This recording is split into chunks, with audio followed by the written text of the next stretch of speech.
ನೊಂದ ಜೀವಕ್ಕೆ ಮುರಿದ ಮನಸ್ಸಿಗೆ ಪ್ರಶ್ನೆಗಳಲ್ಲಿ ಸಿಲುಕಿದ ಜೀವನಕ್ಕೆ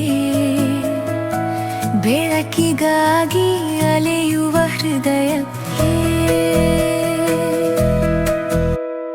ಸತ್ಯವೇದದಿಂದ ಹೃದಯಕ್ಕೆ ಒಂದು ಮಾತು. ಆತ್ಮೀಯರೇ, ಮತ್ತೊಮ್ಮೆ ಹೃದಯಕ್ಕೊಂದು ಮಾತು ಕಾರ್ಯಕ್ರಮಕ್ಕೆ ಸ್ವಾಗತ.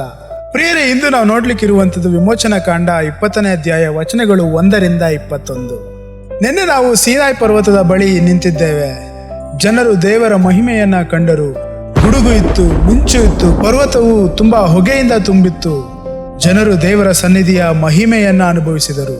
ಆದರೆ ದೇವರು ಅವರನ್ನ ಅಲ್ಲಿಗೆ ಕೇವಲ ತನ್ನ ಶಕ್ತಿಯನ್ನ ತೋರಿಸುವುದಕ್ಕೋಸ್ಕರ ಕರೆಯಲಿಲ್ಲ. ಪ್ರಿಯರೇ, ಅವರಿಗೆ ಹೇಗೆ ಬದುಕಬೇಕು ಎಂಬುದನ್ನು ಕಲಿಸಲು ಅಲ್ಲಿಗೆ ಕರೆತಂದರು. ಅದಕ್ಕಾಗಿ ಇಂದು ನಾವು ಸತ್ಯವೇದದ ಅತ್ಯಂತ ಪ್ರಸಿದ್ಧವಾಗಿರುವಂತಹ ಭಾಗಗಳಲ್ಲಿ ಒಂದಾದ 10 ಆಜ್ಞೆಗಳನ್ನ ನಾವು ನೋಡುತ್ತೇವೆ. ಆದರೆ ಈ ಆಜ್ಞೆಗಳಿಗಿಂತ ಮೊದಲು ದೇವರು ಒಂದು ಮಹತ್ವದ ಮಾತನ್ನ ಹೇಳುತ್ತಾರೆ. ನಾನು ನಿಮ್ಮ ದೇವರಾದ ಯೆಹೋವನು, ನಾನೇ ನಿಮ್ಮನ್ನ ಐಗುಪ್ತದ ದಾಸತ್ವದಿಂದ ಹೊರತಂದಿದ್ದೇನೆ ಎಂಬುದಾಗಿ. ಇದನ್ನ ಗಮನಿಸಿ ಪ್ರಿಯರೇ, ಮೊದಲು ದೇವರು ಅವರನ್ನ ರಕ್ಷಿಸಿದರು, ನಂತರ ಆಜ್ಞೆಗಳನ್ನ ಕೊಟ್ಟರು. ಅಂದರೆ ಮೊದಲು ಕೃಪೆ, ನಂತರ ವಿಧೇಯತೆ. ಮೊದಲು ಸಂಬಂಧ, ನಂತರ ಜವಾಬ್ದಾರಿ. ದೇವರು ಹೇಳುತ್ತಾರೆ, ನನ್ನ ಮುಂದೆ ಬೇರೆ ದೇವರುಗಳು ಯಾರು ಇರಬಾರದು ಎಂಬುದಾಗಿ. ಅಂದರೆ ದೇವರಿಗೆ ಮೊದಲ ಸ್ಥಾನ ಇರಬೇಕು ಎಂಬುದಾಗಿ. ದೇವರು ನಮ್ಮ ಜೀವನದ ಒಂದು ಭಾಗ ಮಾತ್ರ ಆಗಬಾರದು ಪ್ರಿಯರೇ, ದೇವರೇ ನಮ್ಮ ಜೀವನದ ಕೇಂದ್ರವಾಗಿರಬೇಕು. ನಂತರ ದೇವರು ವಿಗ್ರಹಗಳ ಬಗ್ಗೆ ಮಾತನಾಡುತ್ತಾರೆ. ಯಾಕೆಂದ್ರೆ ಮನುಷ್ಯನು ತನ್ನ ಇಷ್ಟದ ಪ್ರಕಾರ ದೇವರನ್ನ ರೂಪಿಸಿಕೊಳ್ಳಲು ಇಷ್ಟಪಡುತ್ತಾನೆ. ಆದರೆ ದೇವರು ನಮ್ಮ ಕಲ್ಪನೆಯಂತೆ ಇರುವವರಲ್ಲ.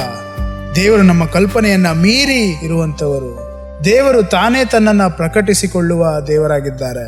ಮುಂದೆ ದೇವರು ತನ್ನ ಹೆಸರಿನ ಬಗ್ಗೆ ಮಾತನಾಡುತ್ತಾರೆ. ದೇವರ ಹೆಸರನ್ನ ವ್ಯರ್ಥವಾಗಿ ಬಳಸಬಾರದು ಎಂದು ಹೇಳುತ್ತಾರೆ. ಯಾಕೆಂದರೆ ದೇವರ ಹೆಸರು ಕೇವಲ ಒಂದು ಪದ ಅಲ್ಲ ಪ್ರಿಯರೇ, ಅದು ದೇವರ ಸ್ವಭಾವ, ದೇವರ ಘನತೆ ಮತ್ತು ದೇವರ ಮಹಿಮೆಯನ್ನ ಸೂಚಿಸುವಂತದ್ದಾಗಿದೆ. ಅದರ ನಂತರ ಸಬ್ಬತ್ತಿನ ಬಗ್ಗೆ ಹೇಳುತ್ತಾರೆ. 6 ದಿನ ಕೆಲಸ ಮಾಡಿ 1 ದಿನ ವಿಶ್ರಾಂತಿ ಪಡೆಯಿರಿ ಎಂಬುದಾಗಿ. ಇದು ಕೇವಲ ವಿಶ್ರಾಂತಿಯ ನಿಯಮ ಅಲ್ಲ ಪ್ರಿಯರೇ, ಇದು ನಂಬಿಕೆಯ ಪಾಠ. ಅಂದರೆ ನನ್ನ ಜೀವನ ನನ್ನ ಶ್ರಮದಿಂದ ಮಾತ್ರ ನಡೆಯುವುದಿಲ್ಲ, ದೇವರ ಕೃಪೆಯಿಂದ ನಡೆಯುತ್ತದೆ ಎಂಬುದನ್ನು ನೆನಪಿಸುವಂತಹ ಒಂದು ಪಾಠ. ಇಲ್ಲಿಯವರೆಗೂ ಬಂದ ಆಜ್ಞೆಗಳು ದೇವರೊಂದಿಗೆ ನಮ್ಮ ಸಂಬಂಧದ ಬಗ್ಗೆ ಮಾತನಾಡುತ್ತವೆ. ನಂತರ ದೇವರು ನಮ್ಮ ಸುತ್ತಲಿನ ಜನರೊಂದಿಗೆ ನಾವು ಬೆಳೆಸಬೇಕಾಗಿರುವಂತಹ ಸಂಬಂಧದ ಬಗ್ಗೆ ಮಾತನಾಡುತ್ತಾರೆ. ಮೊದಲು ತಂದೆ ತಾಯಿಯನ್ನ ಗೌರವಿಸು ಎಂದು ಹೇಳುತ್ತಾರೆ. ಯಾಕೆಂದ್ರೆ ಕುಟುಂಬ ಅನ್ನುವಂಥದ್ದು ದೇವರು ಕೊಟ್ಟ ವರ. ಅದಾದ ನಂತರ ಕೊಲೆ ಮಾಡಬೇಡ, ವ್ಯಭಿಚಾರ ಮಾಡಬೇಡ, ಕದಿಯಬೇಡ, ಸುಳ್ಳು ಹೇಳಬೇಡ ಎಂದು ಹೇಳುತ್ತಾರೆ.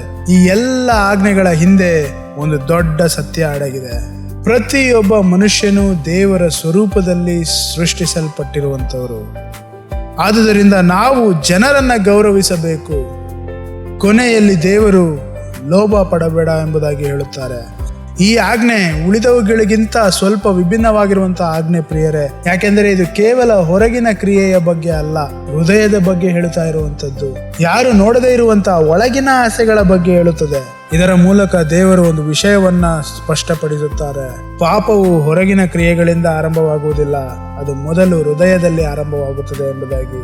ಈ 10 ಆಜ್ಞೆಗಳನ್ನು ಒಟ್ಟಾಗಿ ನೋಡಿದರೆ ಅವುಗಳನ್ನ 2 ವಾಕ್ಯಗಳಲ್ಲಿ ಹೇಳಬಹುದು. ದೇವರನ್ನ ಸಂಪೂರ್ಣವಾಗಿ ಪ್ರೀತಿಸು ಮತ್ತು ನಿನ್ನ ನೆರೆಯವರನ್ನ ನಿನ್ನಂತೆಯೇ ಪ್ರೀತಿಸು, ಅಷ್ಟೇ. ಉಳಿದ ಎಲ್ಲ ಆಜ್ಞೆಗಳು ಈ 2 ಸತ್ಯಗಳಿಂದ ಹರಿದು ಬರುತ್ತವೆ. ದೇವರು ಮಾತನಾಡುತ್ತಿದ್ದಾಗ ಜನರು ಭಯಪಡುತ್ತಾರೆ. ಗುಡುಗು, ಮಿಂಚು ಮತ್ತು ತುತ್ತೂರಿಯ ಧ್ವನಿಯನ್ನ ಕೇಳಿ ನಡುಗುತ್ತಾರೆ. ಅವರು ಮೋಶೆಯ ಬಳಿ ಬಂದು ಹೇಳುತ್ತಾರೆ, ನೀನೇ ನಮ್ಮೊಂದಿಗೆ ಮಾತನಾಡು, ದೇವರು ನೇರವಾಗಿ ನಮ್ಮೊಟ್ಟಿಗೆ ಮಾತನಾಡುವುದು ಬೇಡ ಎಂಬುದಾಗಿ. ಆಗ ಮೋಶೆ ಅವರಿಗೆ ಒಂದು ಆಸಕ್ತಿದಾಯಕ ಉತ್ತರವನ್ನು ಕೊಡುತ್ತಾನೆ. ಭಯಪಡಬೇಡಿ, ಆದರೆ ದೇವರ ಭಯ ನಿಮ್ಮಲ್ಲಿರಲಿ. ಅಂದರೆ ಅರ್ಥ, ದೇವರಿಂದ ಓಡಿ ಹೋಗುವ ಭಯ ಬೇಡ, ಆದರೆ ದೇವರನ್ನ ಗೌರವಿಸುವಂತಹ ಭಯ ಇರಲಿ. ದೇವರನ್ನ ಲಘುವಾಗಿ ತೆಗೆದುಕೊಳ್ಳದ ಮನೋಭಾವ ಇರಲಿ. ಇದೇ ನಿಜವಾದ ದೇವರ ಭಯ ಪ್ರಿಯರೇ. ಇಂದಿಗೂ ಆ ಆಜ್ಞೆಗಳು ನಮಗೆ ಒಂದು ಪ್ರಶ್ನೆ ಕೇಳುತ್ತವೆ. ನನ್ನ ಜೀವನದ ಕೇಂದ್ರದಲ್ಲಿ ಯಾರು ಇದ್ದಾರೆ? ನಾನು ದೇವರನ್ನ ಪ್ರೀತಿಸುತ್ತಾ ಇದ್ದೇನಾ? ಮತ್ತು ನನ್ನ ಸುತ್ತಲಿನ ಜನರನ್ನ ದೇವರು ಬಯಸುವ ರೀತಿಯಲ್ಲಿ ನೋಡಿಕೊಳ್ಳುತ್ತಾ ಇದ್ದೇನಾ? ಪ್ರಿಯರೇ, ಇಂದಿನ ವಾಗ್ದಾನ, ದೇವರ ಮಾರ್ಗಗಳು ಒಳ್ಳೆಯವು, ದೇವರ ಆಜ್ಞೆಗಳು ನಮ್ಮನ್ನು ಬಂಧಿಸಲು ಬಂದಿಲ್ಲ ಪ್ರಿಯರೇ, ಸರಿಯಾದ ದಾರಿಯಲ್ಲಿ ನಡೆಸಲು ಬಂದಿರುವಂಥದ್ದು.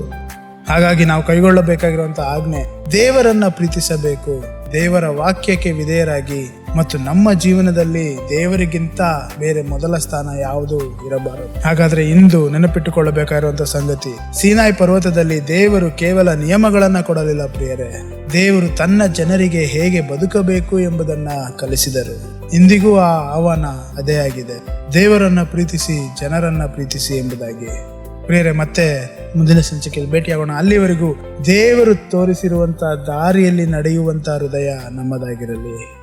ಆಮೇನ್. ನೊಂದ ಜೀವಕ್ಕೆ, ಮುರಿದ ಮನಸ್ಸಿಗೆ ಬೆಳಕನ್ನು ಹುಡುಕುವ ಹೃದಯಕ್ಕೆ